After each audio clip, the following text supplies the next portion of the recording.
Arjun Singh BJP থেকে তৃণমূল থেকে BJP হলো গেল। এই বাংলায় চলছে, সারা দেশে চলছে, আর বলে লাভ কী আছে? প্রার্থী যে কোনো ব্যক্তি যে কোনো দলের হয়ে করতেই পারে। তবে বিজেপি দল যে ধরনের স্বচ্ছতার ভাবমূর্তি, মোদি আজ থাকলেই আর সেখানটায় কোনো রকম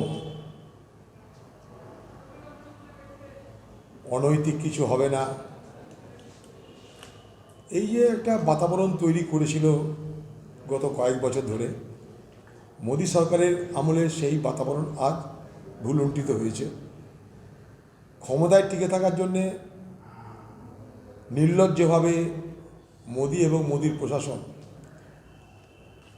তারা তাদের সমস্ত ক্ষমতা প্রয়োগ করছে। সেই সুবাদে যদি এ দল থেকে ও দল কেউ যায় তাহলে তাদের আপত্তি থাকার তো কথা নয়। ডায়মন্ড হারবারে প্রার্থী দিন কে? বিজেপি কালকে ডায়মন্ড হারবারে এখনো বাছাবাছি চলছে, হয়তো বিজেপি প্রার্থী দিতে পারবে না এমন কোনো কথা নয়, বাঁচতে তাদের মতন। এবার অন্য পার্টি প্রার্থী দিতে পারছে না কেন, কী তাদের সমস্যা তাদেরকে জিজ্ঞেস করুন। এই কথা বা এই জবাব দেওয়ার অধিকার আমার তো নেই, জানি না আমি। সেই হিসেবে না, মানে আমরা এই হিসেবে প্রশ্নটা করছি কী যে করা যাবে কোনো জানি না আমি। এখন বলার সময় আসেনি, এগুলো প্রি ম্যাচিওর কথা বলে তো লাভ নেই।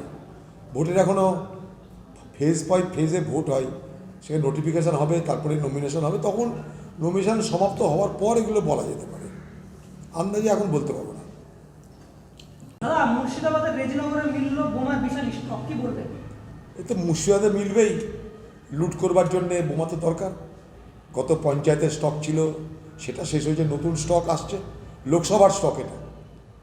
এটা মুর্শিদাবাদ দখল করার জন্য, বহরমপুর লোকসভাকে দখল করার জন্য এইসব স্টক হচ্ছে লোকসভার স্টক। দিদি পাঠিয়ে দিয়েছে, ভাইরা সব বোমা বাঁধো, কারণ ভোটে লড়তে হবে, পুলিশ আমাদের আছে, তোমরা খালি বোমা বাঁধো আর বোমা ফেলো, তাহলে আমরা জয় করে নেব। এখানে মানুষের মতামতের কোনো মূল্য নেই। কিন্তু এবার মানুষ তাদেরকে গতবারের মতন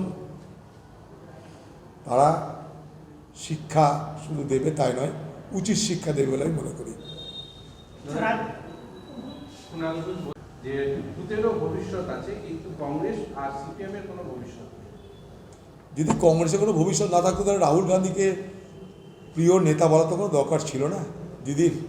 এক, দুই, ইন্ডিয়া জোটকে নিয়ে লাফালাফি করার কোনো দরকার ছিল না। তিন, ইন্ডিয়া জোটের প্রতিবাদ সভায় দিদি নিজে না গিয়ে তার দলে কোনো লোককে পাঠানোর প্রয়োজন হতো না। দিদি এদিকও রাখবেন ওদিকও রাখবেন, ফলে তাকে প্রতিবাদ সভায় কাউকে লোক পাঠিয়ে তাকে প্রমাণ করতে হবে যে তিনিও আছেন, আর মোদিকে খুশি রাখতে প্রমাণ করতে হবে তিনি নেই।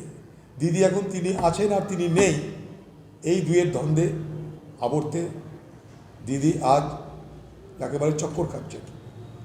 কংগ্রেস কোথায় আছে, কংগ্রেস কোথায় থাকবে, সেটাও আগামী দিনের ইতিহাস বলবে। তবে দিদি থাকবে না, তৃণমূল থাকবে না আগামী দিনে বাংলায়, এটা আমি হলফ করে বলতে পারি।